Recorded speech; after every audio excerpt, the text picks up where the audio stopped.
This is the Stockwell Eldridge Show, giving you the real-time information you need to make educated decisions about buying and selling in the world-renowned Twin Cities. Now your hosts and real estate experts, Jason Stockwell and Don Eldridge.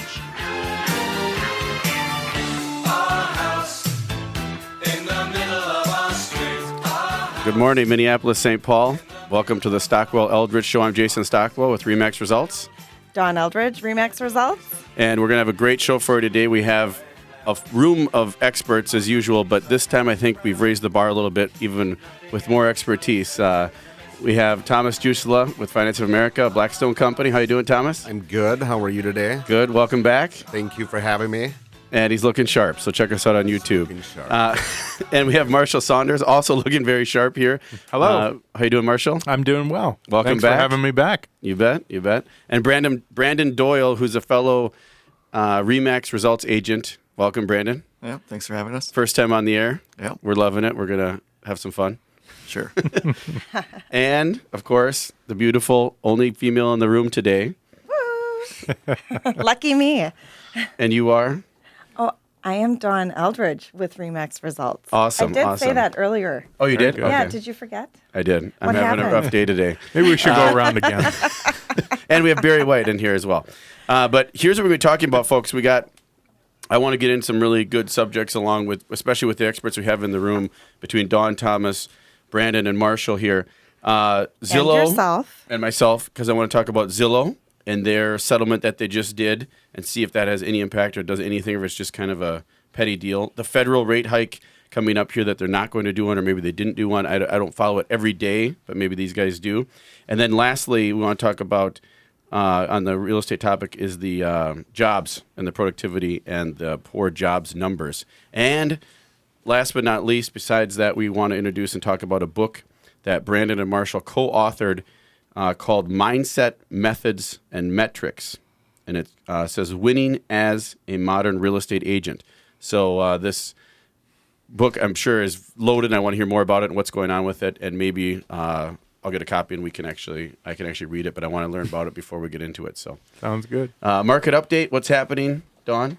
And everybody, actually, since we're all in real estate. Yeah, no kidding. All right, so market update. There is we're down 2% in new listings. So listings were at 8614 last year. This year they're at 8445. Good news for sellers. Yep. Change in closed sales were up 6.1% from this time last year, which is great.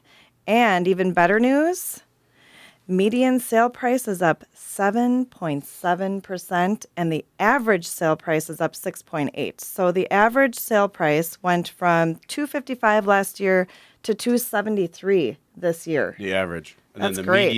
median is a little lower than that, I believe, right? Yep, the median was $215 last year, and now it's $231,500. Those are great numbers. That's close to the top, wasn't it? I mean, I think it was in the 230s for the median back right, in the right. Yeah. 607 era. It's more like 2005 range. Yep. Yep, it's really good. When's this all going to, I got a question for everybody here. When's this going to drop? When's the ball going to drop, and when's all this going to change and it's going to shift? Well, I think it's an important question to ask. If it's such a great time for sellers, why don't more people sell? You know, there's a lot more that goes into selling than just getting a good price on your home. And right now, the supply and demand ratio is harshly in favor of sellers. Yes. And very few people are selling. Yeah. So why is that? And They like it? They like their house, maybe? I think that I think my theory on this whole thing is that over a 10-year period, about 10 million homes sell. And so if you have one good year, you're going to have one bad year. Or if you're going to be at 1.1 million homes one year, you're going to be at $900,000 homes, 900,000 homes the next year. Yep. And so any positive in the marketplace is borrowing from another year. And so we really aren't seeing that many new transactions, that many more transactions in the marketplace.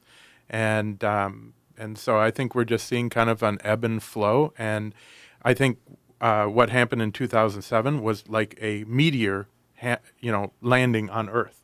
and it has shock waves that go on for years and years and years, and it creates waves in the marketplace for years and years and years afterwards. And so you see odd ebbs and odd flows in the market. And right now I think we're entering a time where people would love to sell, and it's a perfect time to sell, and they can't. They don't necessarily have the equity, and they don't necessarily have the ability to go on to that next home or make the next decision.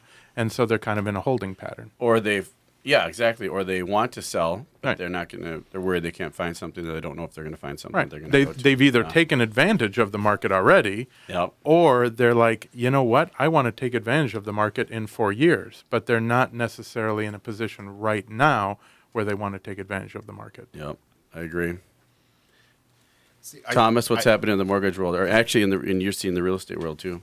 I agree a lot with what he said, but I see it on kind of both sides of the coin. I see a lot of people that come in and they go in for pre-approvals. They definitely want to sell their house, but because of changes in our industry and how we've been regulated, it's kind of became harder to get loans. So some of the self-employed people aren't being able to get loans to qualify to get a new house. And some of the other new buyers that I'm seeing are almost, I think, a little nervous because they bought, like I did. I bought an '07, which was absolutely amazing, and I didn't plan on doing that, and sitting in my house for 10 years. But I mean, even with myself, I'm getting back in and considering purchasing myself, and I'm like, where's the market really going, and am I buying at a high? And you hear people talking about a bubble, but I just don't ever see it happening the way that it did. I just don't. Yeah, I don't either. And speaking about financing, real quick, I put a house or a twin home in Bloomington on the market that was available for contract for deed. And we used to not get too many contract for deed inquiries. I mean, 5 years ago, it wasn't very.